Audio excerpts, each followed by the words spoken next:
My name is Sean Desiree, and the name of my business is South End Pallet Works. I wanted a farm table, and I started looking them up, and I'm like, oh, they're really expensive actually to buy. So I was like, maybe this is something that I can make myself. I started to research it a bit, and I saw that there is a lot of people making furniture out of pallets or repurposing pallets for other uses. And it was a free resource and a resource that was going to be thrown away. So I decided, oh, let me try to use this. I started making tables for friends, and then friends of friends started to learn about the work that I was making for them. And so a friend of a friend asked me to make a project.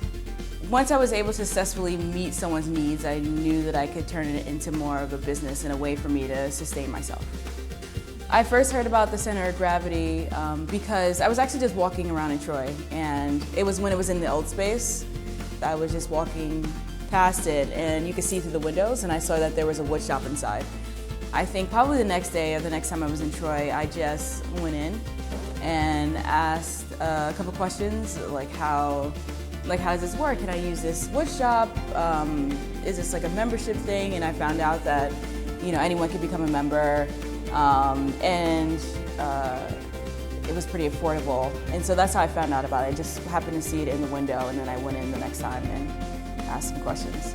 The project I'm currently working on is called Lifted. It's Lifted Public Housing Aerial Perspective is the full title. It's a series of pieces. It's 7 works all together, and it's 7 different public housing developments is what it represents in Hudson, New York specifically. I used Google Maps to do an aerial perspective, and I screenshotted it. And so now the idea is that I'm representing that whole development from above within one piece of work. And the way that I translate it into wood is that I first sketch it out on like a grid so that I can clearly see how can I make these angles line up perfectly on the piece.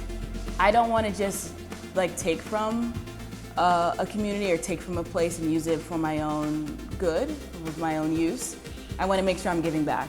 So the sales from the works are going to go toward a grant.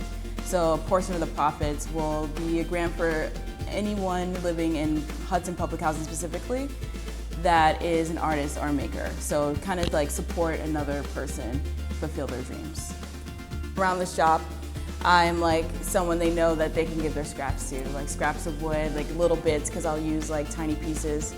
And through that process, I've learned a lot about wood, different kinds of wood. I learned the capacity for what I can do. I learned more of like how to use the tools, like the bandsaw specifically, how to like be even more precise than I was being. And I wouldn't, having that tool and having access to the cog in general is really helpful for that, because there's no limit to what I can, if I think of something, I can create it. Regardless of how difficult it may be, I have the tools that I can use, and it's really wonderful to be able to not have a limit when it comes to equipment, because that is the barrier for a lot of folks.